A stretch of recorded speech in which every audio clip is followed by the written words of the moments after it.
Welcome to the Providing More podcast. I'm your host, Brent Saunders from PM Title. Today's episode is part 2 of our interview with Nick Good, a top producing agent from Dallas, Texas.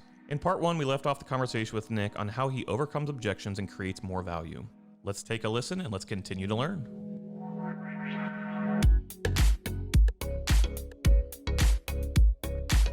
And here's the thing with it, right? Even if you're going to be 80 to 90% sphere, your sphere is still, or even if they refer you business, you're still going to face those similar objections, right? You're still going to have family members that are like, I want to go with this discount. I want to go for sale by owner. I don't want to pay full price, right? And you're still going to have to learn to overcome those similar objections that the prospecting based agents are doing anyway. So why not just also practice at that and get really good at it, so that when you're sphere, because guess what? I've had it from my own family. I've had it where my own friends ended up not going with me. I'm going to tell you that stings. That one hurts, right? When your best friend doesn't tell you, and they ended up, hey, guess what? I got some exciting news. We listed our house and it's already under contract, and I'm so sorry we didn't go with you. I had to go with this other person. Like, right? They start fumbling around and giving you an excuse, and that hurts. That one stings. So do you address that? Or do you broach that subject with them? Yes and no, just depends. It depends on the mood I am in. Depends on, look, I take the blame. That means I didn't do my part in creating enough value or showing them that I can separate our friendship and business.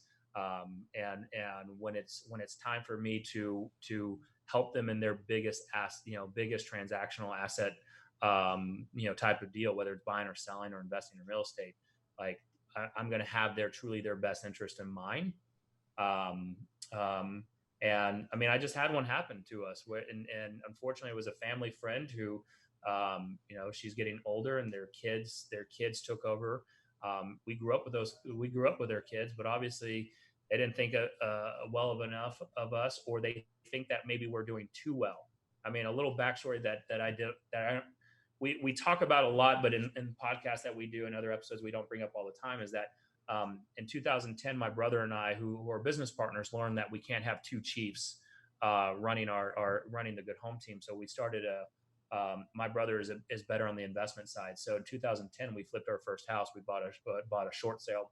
And since 2010, we've amassed and flipped houses, have over 250 rental doors, storage facilities, and commercial strip centers. So that's anywhere from 80, just depending on the valuation, anywhere from 80 to 100 million worth of investment holdings. And so it's that catch-22 where there's family members or close friends who think that their transaction doesn't mean enough to us because of the success that we've had. And you said something that rings so true, is about you didn't explain or create enough value in their mind. And I think that is something that, again, everybody has to understand, that sales is creating more value than everybody else. That is sales 101, create and bring value. So when you're meeting with people, what are you doing? What are you creating? How do you create that value that's better than your competition and make people want to work with you? So here's the down dirty secret. So everyone just get their notepads out if they're not already. I feel like this is where we should start charging people right now. Like, now Absolutely. You got to pay for this next sentence. Absolutely. $1 every second. We don't have a true formalized listing presentation, because too many times agents will just throw up and they want to brag and they just want to talk at them and not talk and understand their true motivations or what they're truly looking for and what a real estate agent's going to do for them. So the main secret that I do when I'm talking to buyers, sellers, or anybody in general is if I'm at a listing appointment, I have them take me on a grand tour. I want them to tell me about the house, because it gets me to understand if they, one, how attached they are emotionally to the house. Two, as they're going through, and I don't know if we have enough time for this, but it also kind of gives me an idea of the type of personality type that I'm dealing with. But when we're sitting down, I'm going to recap. So Brent, you mentioned that you're wanting to move out of Ohio because you're tired of the winters. I don't blame you. I mean, the winters here they're awful. You're wanting to come to the best, to the Dallas Fort Worth area, the best area to be in. I get it. I know you're a diehard Cowboys fan, so am I. But tell me real quick, because I know you had a lot of options out there. Tell me the type of agent you're going to hire today. What does that person look like? What are they going to do for you that really stands out? And so I'm going to write it, and I say, other than getting the home sold for top dollar, right? I know that's number one. It better be number one. So other than getting the home sold for top dollar, Brent, what is that real estate agent that you're going to hire today? And I usually kind of point to myself without going like this. Like if, this is an audio podcast, but we're watching video, like I'm not kind of touch my chest a little bit. Yep. Right. And that person you're going to hire today, what does that person look like? What are they going to do for you? Right. And if they don't give me the answer, I'm like, all right, so if you had a name, I'm going to rephrase questions until I get what I'm looking for. I love it. Right. I want the top 3 items. Great, Brent. So what I'm understanding, number one, getting your home sold for top dollar, which I already know we're going to do. I already know that we can do that, Brent. So you were wanting communication. We've got this communication guarantee. We've got our easy exit listing. That means that we're not locking in any long-term contracts. I'm not a used car salesman. If I wanted to go sell cars, I'd go sell cars. So what I'm understanding is if I can show you how we can meet and exceed these items that are important to you, there's no reason why we can't do business today, is there? So I'm going to find out. I'm going to then go and find out what it is, and I'm already asking for the business at the table before we've even done the somewhat presentation that we do. Right. Right. Other secret is before I come out there, I've already pre-qualified you. Right. So when I come out there tomorrow at 9 a.m., Brent, if everything makes sense, and I know that I know it will, but get ready to have your socks blown off. Would there be any reason when I come out there tomorrow at 9 a.m., once we go through everything and talk about how we can get your home sold for top dollar, would there be any reason why you wouldn't do business with us tomorrow? Right? No, because I'm bringing the paperwork. So you're creating basically a funnel and you're creating qualified leads for yourself through that scripting, through those conversations, as opposed to an actual, click funnel on Facebook or whatever. So you're creating this essentially lead qualification on the front end to ensure that you're actually going and spending the time in the right places and getting the best return on your time investment. Yeah. Would you let's say that you've got to go spend 2 hours of your time on a Saturday and your kid has a soccer game, right? And that you're trying to time it just right to still go and watch your kid's soccer game, but you didn't pre-qualify. So now you've run out to a listing appointment that now you found out that their kid is a real estate agent who's part-time. But they were just, their chances are they're going to go with them because they told you that and you didn't find out that information, or their best friend at work, their wife is a real estate agent and they feel obligated to go with them. Or that their time frame actually doesn't match up because they're just now starting the due diligence period, right? So you could have set better expectations, right? So I'm not one to go and drive and waste time on an opportunity, because time is the most valuable asset that we have. Absolutely. So I'm not going to drive across town and with a less than, if there's a 10 to 20% probability I'm going to get it. I want to make sure that there's a 75% chance or higher probability that when I get out there, you're ready to go. Well, and it goes back to opportunity cost. If you go and spend that time with person A and they weren't really ready to buy or sell, and you missed out on an appointment with buyer or seller B, you just cost yourself a lot of time and money and that referral base that you were referencing earlier. So in going back to that referral base and, creating these transactions and leveraging those transactions into more referrals, you talked about client events and you do 6 per year. I love it. I think it's fantastic, but talk me through that. How long have you been doing that? And 6 a year is, quite a bit. So what are you doing and what's your attendance with it? So great question. So, just a little brief history into me. I'm a high D personality type. So, I'm a DC on the DISC scale. So I don't really like a lot of small talk. I'm very much I can go work a room, but I get very exhausted when I'm done. So I'm not one to, again, I don't like to call my sphere. I don't like to call my past clients just in begging for business. So we needed to find another way to continue reaching out, a reason to reach out. And what better way? I saw these people doing client events, and so we started out with one client event a year. It was expensive, and they were bust. Right, they weren't doing that well, and it's because we just weren't putting the time and energy into it. Honestly, we were just, pardon my French, we were half-assing it. Yep. But what we were started doing is I was learning from other people that were running these client community events, or really client events, multiple ones a year, saying, to not necessarily, break the bank on it, and go to do something that is based on how many people actually show up. Right. So so our first ones that we started doing was a Valentine's event. And we would do date night. Right. We send out an email blast using Evite. We now use Eventbrite, but we're using Evite before, and we would send it out. We would send out the Evite saying our office is next door to a Papa Murphy's, a take and bake pizza, and said, "Hey guys, come get your pizza on us, date night. You can take it home so you can celebrate with your family if you've got kids. And if you leave us a review or send us a referral, we'll give you a bottle of wine, or if you don't drink, a 2-liter soda." Right. So what I've learned and come to learn is I don't want to do something that's just going to cost me a lot of money up front and I have a low attendance. Right. I want to do it based on that, because what's the most important thing? It's all about the invitation. Right. Right. It's about the invite. So I can invite you. I can reach out to you. And it's a touch point.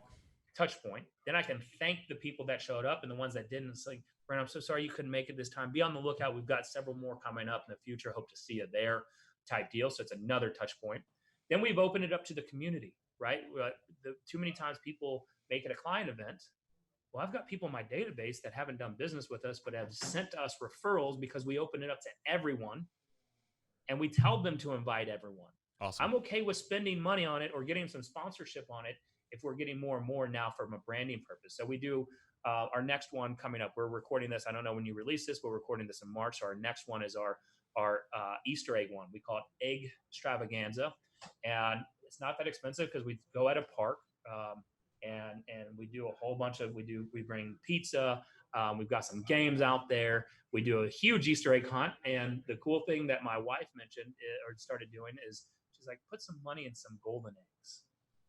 I think we even had one that had $100 bill in it. Right? Oh God, that's gonna make some kid's day. Yeah, right. And mom and dad will never forget that. Absolutely. And so again, that one's it was like $500-600, not that expensive. Our most expensive events that we do are we do a back to school movie event.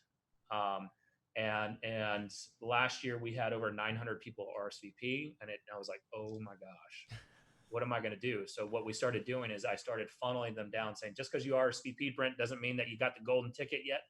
You actually need to show up in our office because we only have 278 of them. So first come, first serve. We limited it to 4. So we ended up renting out like 3 theaters. Had 278 people show up. Had a client who interviewed another real estate agent. Luckily didn't hire that one. Came to our event, and it's a buy-sell opportunity. There's a lot of those success stories in there. We've had some ones that are bust. We expect we expect on the RSVP list, only about 30 to 33% actually show up in person. Yep, absolutely. We typically, with free events, estimate that 20 to 30% of people that RSVP show up. At paid events, we see more of like a 90+%, attendance. But yeah, free events, typically 20 to 30% is what we estimate as well. The cool one we did this year. So again, we're recording this in March. So we just had our February date night one, which was more, we did a flower and chocolate workshop. Now I don't like the word workshop. I'm going to have my team change it next year, but come get their flower bouquet and chocolate so that they can get to mom and wife or mom and dad. And our team we bought a whole bunch of flowers. Our team made them. And then we put the chocolates together. So we would just funnel them through our office. I got to talk. I mean, I had clients show up from 10 years ago that never came to events. That's amazing. Started getting back in conversation. So again, we turn into from transactional to relational, which again, relational, those two, when they marry them together, you get the best of both worlds. That's fantastic. And again, it's personal, it's memorable. It's not just, you're not just sending them a postcard in the mail. You're not just doing a generic thing. You're spending the time and effort, and especially if your team was making the flowers and everything, that's amazing. If you ever do, like, you rent out a private suite for a Dallas Cowboys game or anything like that, let me know. I'll buy a house in Dallas just that way I can get invited to that.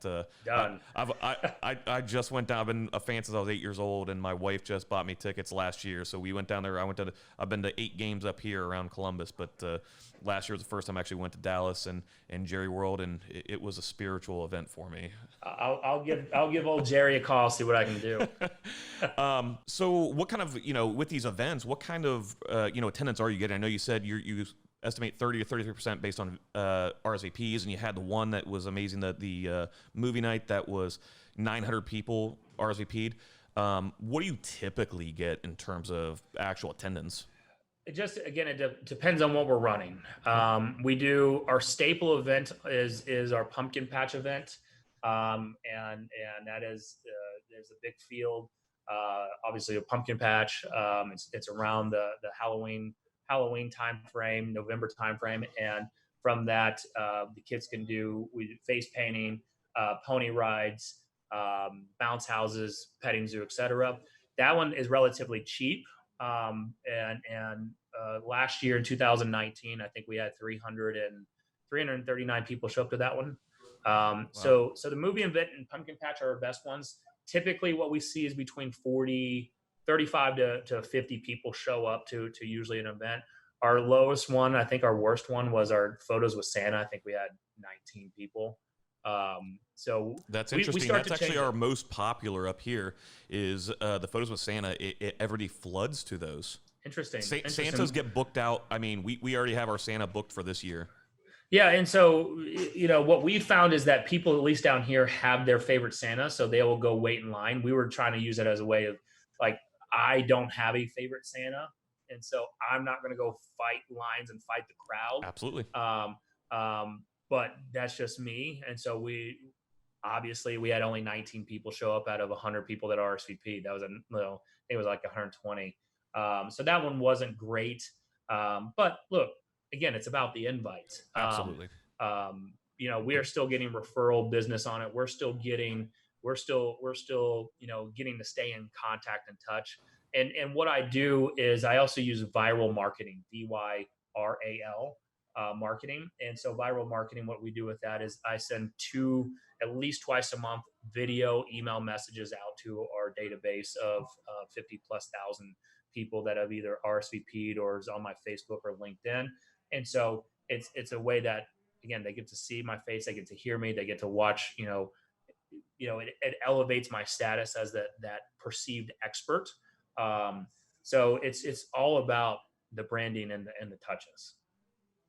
And I agree 100%. Again, those are just subtle touch points. Again, showing that, it is a relationship with you. It's not just, hey, you close a transaction and now you're on to the next one because you got that commission check. It's about that constant contact, that constant relationship that you continue to have after the closing.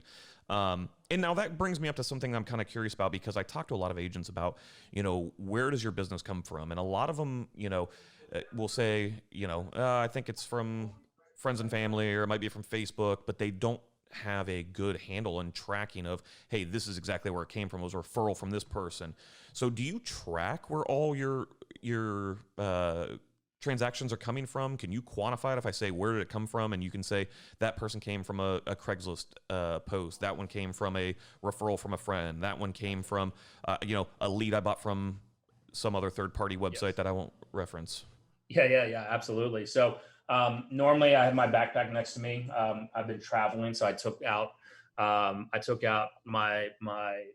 lot of my stuff out of it for traveling purposes. But I normally carry around with me that has our breakdown of business. So in 2019, I remember 45% of our business came from repeat or sphere book of business. Wow. The other 55% came from, I believe we were at 19% was, I'm rattling this off because again, I don't have it in front of me, Yeah. but if I had it in front of me, I believe 19% came from expireds and for sale by owners. And if I had to break that down even further, I would have those numbers. Um, um, um, there is, then we had the internet leads, we had sign calls, and then we had some other in there that was hard to quantify where they came from, right? Because you will have that the more that you grow and the more marketing that you do. Absolutely. Um, so absolutely, we do keep we keep a very very good track. I won't say it's 100% because again, you've got those ones that come in. You're like, Brent, how did you hear about us? I don't know. I think it was Google, but then I saw a sign. Maybe I got a postcard. Like they just don't know where it came from. Absolutely. No, I think that's fantastic that I mean, I know you don't have the stats in front of you, but you're tracking them. I think that's fantastic. One of the things I always like to talk to people about, agents is, you need to be tracking, in my opinion, because that's how you know where to put your time and money, right? So if you're not getting that transaction rate from, buying leads from a website or, whatever, you need to reallocate those resources and those funds, whether it be, money or your actual personal time. Again, it's all, we only have a finite amount of time throughout the week and everything. And if you're spending it, chasing people in the wrong areas, you're going to cost yourself a lot of money. Well, I mean, and here's the thing to think about. I mean, again, today is March 12th as this is recording. So whenever you release this, Brendan, I don't know when it's going to get released, but here's the thing. What do we have going on right now? We've got coronavirus. Like my phone's blowing up right now. Someone just texted me, a business partner's like, more bad news. I don't even want to look, but the stock market is fallen. We've now erased all the gains that we've seen. And there's uncertainty. So what I did is I've dusted off, Gary Keller's book called Shift, and it's time to tighten our expenses, and it's time to make sure that you are, during an amazing real estate market run, you start getting bloated, right? You don't hold your dollars as accountable as you would if you were in the very beginning of your business, or as the business starts taking off, you get busier. You're like, all right, I'll get to it. And then all of a sudden you start having all these reoccurring charges and you're like, screw it, I'm still profitable. So it's dusting off and just making sure that we go back to the basics, because there's a good chance that we could head into a little bit of a pullback. And if you're struggling in this market right now and we go into a pullback, you're in trouble. And as grim as that sounds, in the same time, I literally had that talk with my team this morning. I said, guys, if you can't figure out, you think you're doing everything you can right now, I've got some bad news for you, right? You need to find a way to kick it up into that next gear. And if our goal is 1 appointment a day, we need to set 2 appointments a day, right? Again, we need to get in front of this and make sure that we're stacking up as many appointments as we can. If you're an individual agent, again, you need to stack up as many appointments as you can and talk to as many motivated sellers and buyers as you can, so that if there was a pullback, you're still going to have enough money coming in for you to survive. And guess what? If we're wrong and there's no pullback, then now you're making more money. Absolutely. Yes. Yeah, there's one of my favorite sales authors actually sells these little like bracelets. Everybody's got the rubber band bracelets and everything, but it says one more call. And he says, I want you to wear this. And every time you think, okay, I'm done for the day, I'm going to walk out that door, look down at that wrist and make one more call, one more prospecting opportunity, and one more person that you're going to reach out to and create a relationship to start to build your network. And, it goes back to one of my favorite quotes of all time is your network is your net worth. And, again, that's how you build that network, is by doing that kind of stuff. So I think you're totally right in terms of, pushing, harder. And like you said, if it pulls back a little bit, you end up being in the same position. If it doesn't, you're better off, as a business owner and everything, and salesperson and everything. And that's fantastic. Absolutely. So, you've talked a lot about, a couple different authors and, salespeople. And, so what is it sounds like you consume a lot of content, which I absolutely love. So if, you were to make suggestions for a new agent, what would you suggest in terms of what content or what books, what podcasts? I know that you obviously run a podcast. Yeah. I'm going to have to take exception to the name since it's the only real estate podcast worth listening to. So since we have a real estate podcast, kind of hurts my feelings. But what kind of content should people be assuming? And then also kind of talk me through, what is your podcast about? So first off, let's talk book related. So there's a couple different books that I like to consume. And first off, learning as a salesperson that you need to become a marketer. You've got to learn the marketing side of this business. So there are several books like Dan Kennedy's Magnetic Marketing is a great book. Fantastic. Right? Yep.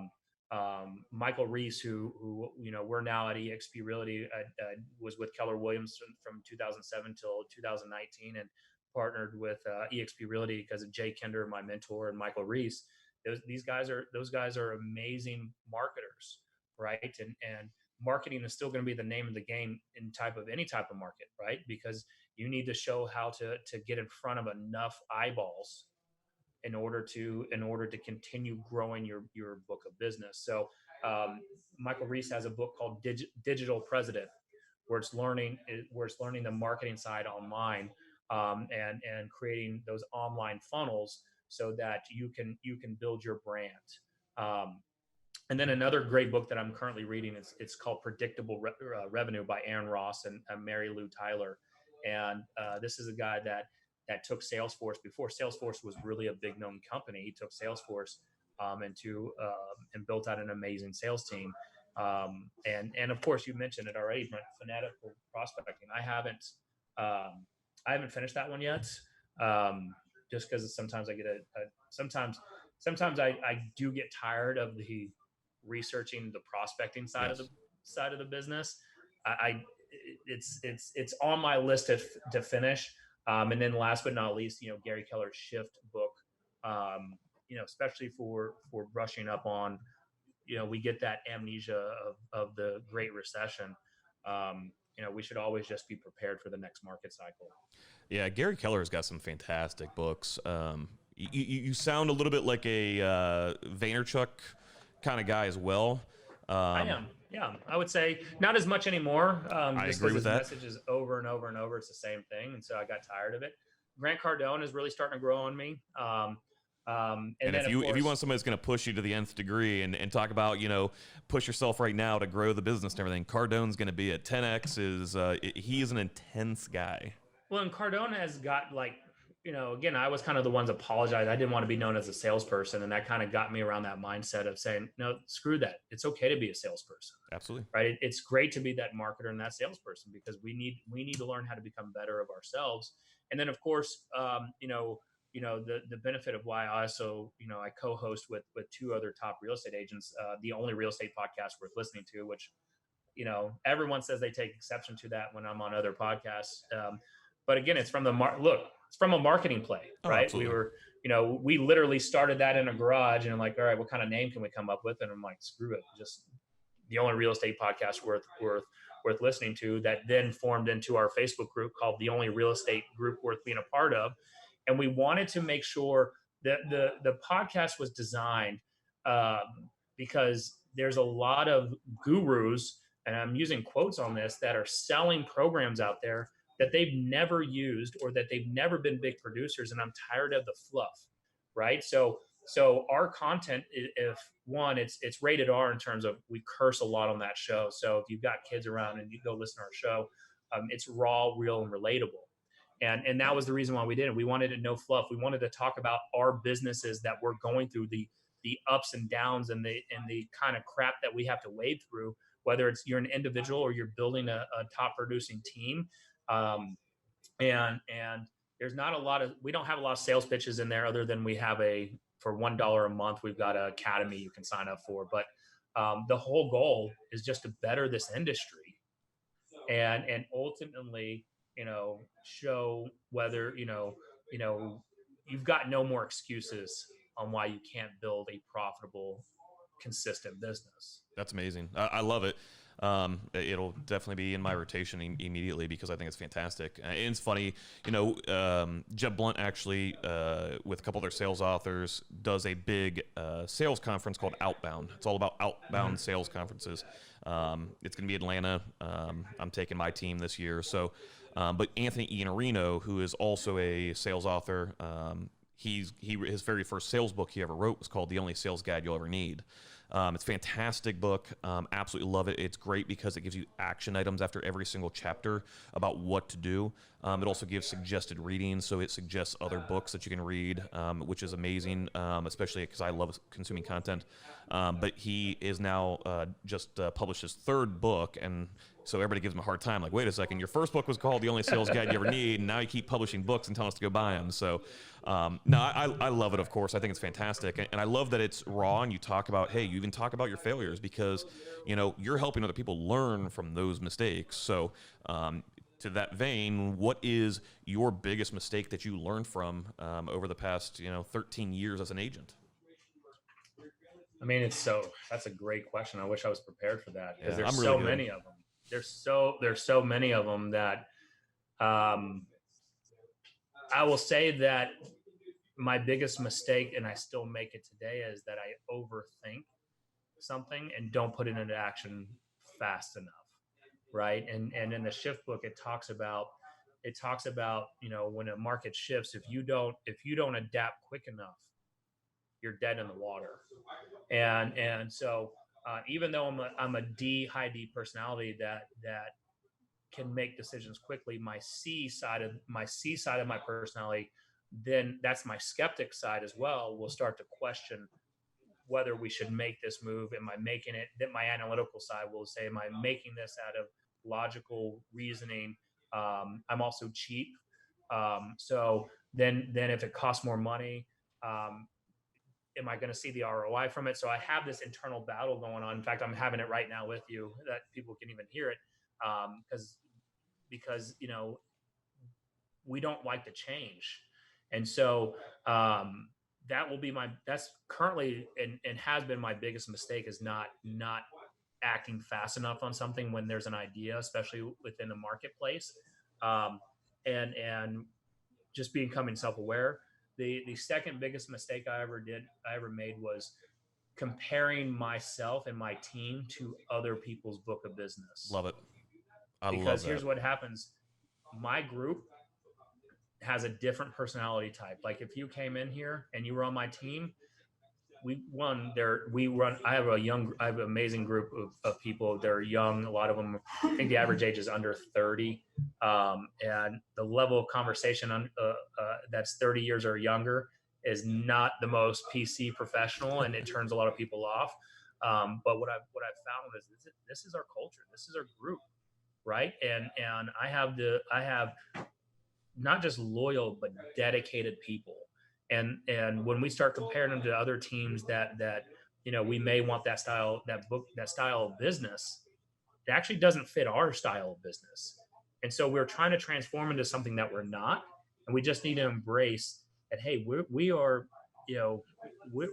kind of ground and pound. We're down and dirty. And we're going to go take a ton of business our way. Right. It's not going to be pretty.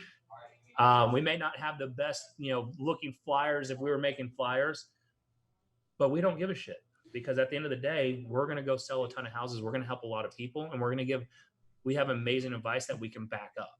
Well, and I think it goes back to if you're not true to who you are, people are going to feel that. They're going to recognize that, and you have to be true to who you are and be yourself. I see so many people will be like, well, I want to do this because the number one agent in the city does this. And it's like, yeah, but you're assuming the chicken came before the egg, not the other way around. And you're trying to apply, well, they're doing this and they're the top agent, so I should do that. Well, no, they're doing it because they did it afterwards. And you have to go, what works for them doesn't mean it's going to work for you. Take those blinders off and say, who am I as an agent? Who am I as a person? And how can I leverage that to help the most people as possible and gain the most business as possible?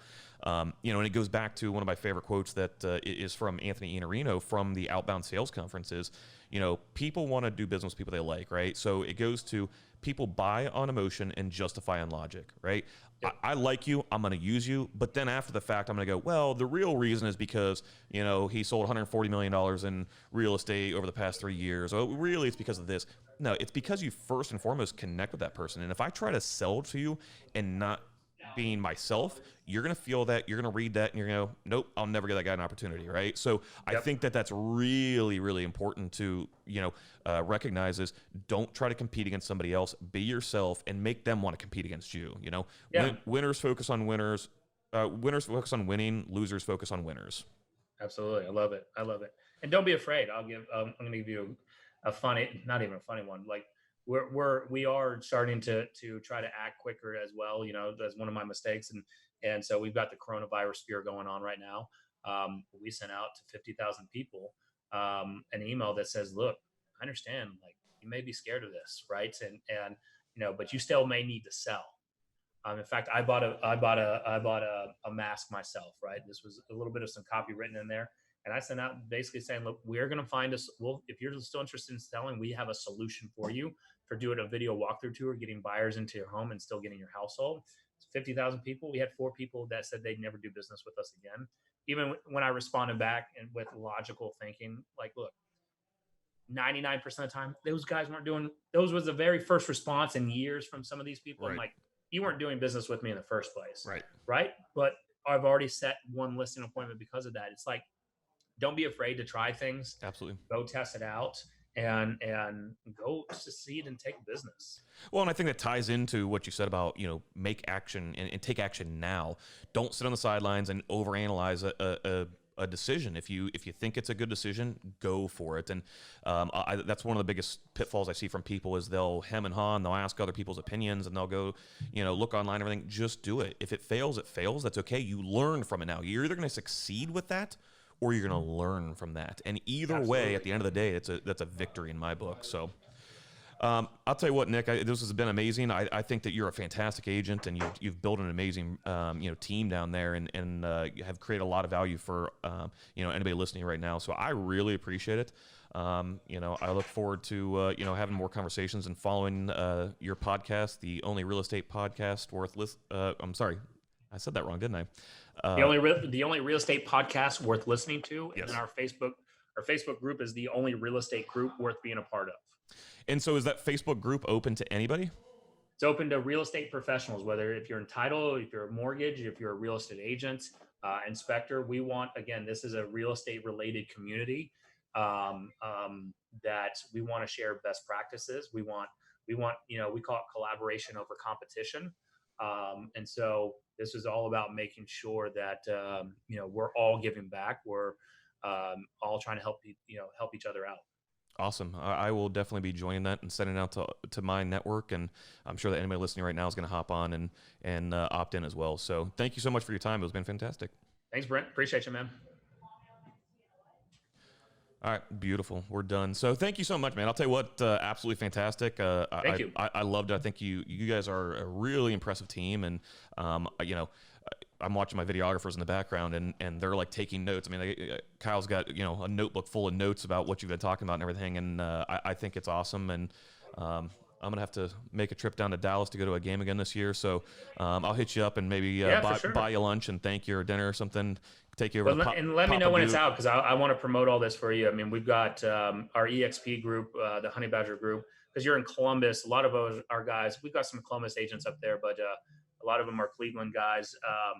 But we'll definitely share around up there and see if we can help you get some business. I appreciate it. Yeah, EXP is just now kind of getting some traction here in Columbus. I've seen, it's like every day I see another agent switch over to them. So, well, I mean, shameless plug. If I've got family in Cleveland and Rocky River and Vermilion, so we go up there a decent amount. So if you have any agents that is not part of EXP and we can tag team them. My network is up there as well, so we can. Beautiful.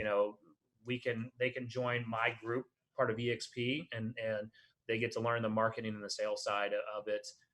So if you have anybody you can introduce me to that would be open to ever thinking about leaving, if you just hear it, let me know, and I'll help kind of tag team it with you as well, that you're trying to get business. Yeah, absolutely. Yeah, I'm always since I deal with so many brokerages and so many agents, when agents are exploring any type of move at all, they kind of usually hit me up and go, hey, can we talk? What are your thoughts on brokerage A versus brokerage B? And so and then I, just like you, I kind of asked, what are you looking for? What are you really looking for? What's your motivation?